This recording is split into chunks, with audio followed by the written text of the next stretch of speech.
одоо урд хөршид ажиллаж байгаа хугацаанд ямар тийм аз жаргалтай сайхан үйл явдал болсон бэ гэхлээр зэрэг Си Жинпингийн дарга Бүгд найрамдах Хятад улсын дэд дарга буюу дэд ерөнхийлөгч байхдаа манай Монгол орнд Монгол улсад төрийн айлшил хийсэн удаатай.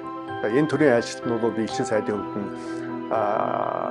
энэ төрийн айлчлалын бэлтгэлийг хоёр талд хангах ажлыг бол үүсгэж байсан. Тэр утгаараа бол би Си Жинпингийн даргаыг Монгол улсын айлчлалт нь бол дагаж одоо бараанд нь явж ирж одоо энд айлчлалыг хэрэгжүүлэхэд оролцсон юм уу тавилан аз завшин тохиолсон. Тэгээ мэдээж өндөр хэмжээний айлчлал болохоор манай төр засгийн тэргүүнүүдтэй уулзаж, манай яамдын сайд нартай уулзаж, тодорхой яриа хоёрлын одоо улс төрийн харилцаа, эдийн засгийн харилцаа, нийгмийн харилцааны талаар тодорхой шийдлүүдийг гаргаж яаж тогтсон зүйлүүд олон бий.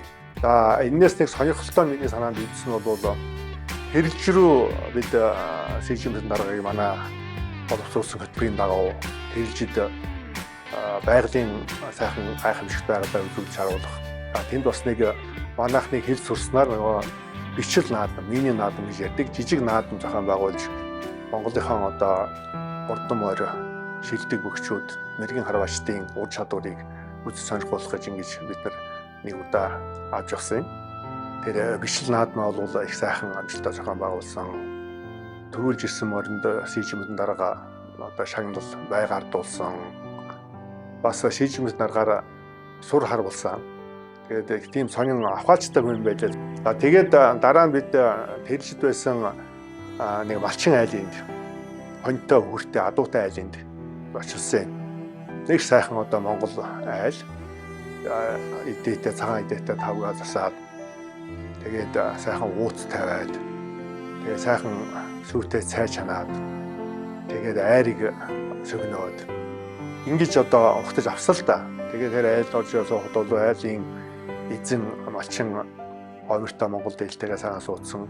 Цай хийж амсуулсан, цайгаа хийж амс тавьчаад гэрийн эзэн бол одоо өөрөөсөө сайхан даалантай хойрог гаргаж ирээд ингээд Си Жинпингийн даргатай тамхилдаг юм байна. Би бол бас тэрийг яг үнэ хэлээд бас тийм тамхилтыг хойрогоор тамхилчин гэж бодоогүй.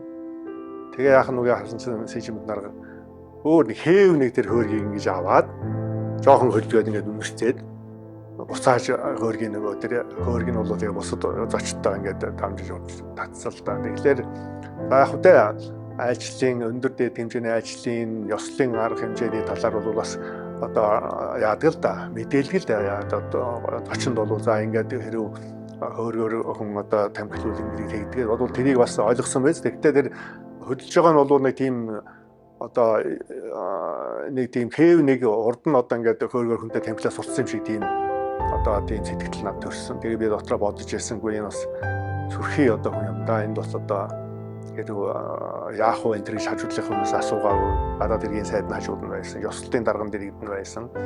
Тэр нь бол одоо манай малчинд тэр айл эрийнхэн тичгэсэн одоо тийм бас их өөрмөц одоо тийм санагдцгаа. Энгийн байдалтай бол Си Жинпингийн дарга бол тийм маш их энгийн, их зөөлөн яриаг өөрөөдөө хүнийг хүндэтгдэг тийм байдал надад ажиглагдсан л да. Тэгээд яг дараа нь бол ингээд тэр малчин айлын одоо хашаа хороотоо танилцаад гэр оронтой танилцаад ингээд явж байхад бол асууж байгаа асуултууд нь хүртэл тийм маш энгийн байсан. Тэгээд би яг дэрэгд нь яг Монгол улсад ажиллах учраас Элчин сайдын хувьд нь бол яг дэрэгд нь дагаад явж байсан. Тэгээд надтай бол одоо надыг бол нэг тийм одоо за яг энэ бол Элчин сайд дэрэгд нь бол манай сайдаар явж байгаа. Гэсэн тийм ялгаа байхгүй их энгийн харилцаатай. Тийм одоо айлшил болсон. Тэгээд орон зоог могны үед бол ингээд яриаг өөрөө бол манай том дарга нартай бас энгийн яриа ярьдаг. Аж амьдрал ярьдаг. Заавал алуу ёсны юм ярьдаггүй. Ийм хүн байсан. Тэгээд ч гэсэн одоо ингээд тав хүн ингээд харахад бол телевизээр хаяа гарахтаа ч гэсэн бас тийм энгийн одоо байдаг шүү дээ. Тийм сайхан айлшил болж тэгээд тэр нь одоо бодоход бас тэр малчин айл очсноороо тэр бол орондоо яг телевизээр явсан, Монголд ч явсан, Хятадд ч явсан ард түмнүүдийн хоорондын маш энгийн харилцааг өөрөөр хэлбэл ардын дипломат ёсыг явуулж исэн нэг шинжлэх ухааны кино гэж бодож байгаа юм.